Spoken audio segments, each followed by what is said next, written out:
استاذنك لو جنبك ممكن نكلمه كابتن هاني. طب ثواني كده يا كابتن هيثم.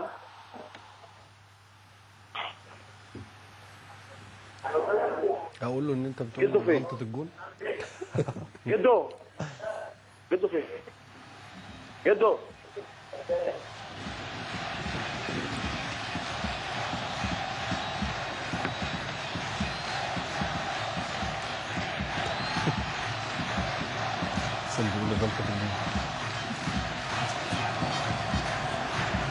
طبعا ده الهدف الاول احرزه محمد ناجي جدو. يمكن كنت بهزر مع كابتن وليد اثناء الهدف وبقول له ده غلطه اسامه ليلى حارس مرمى فريق طنطا. عموما بنشكرك كابتن هاني سليمان جدا على هذه المداخله، ومره ثانيه الف مبروك على هذا الانتصار وهارد لك لفريق طنطا.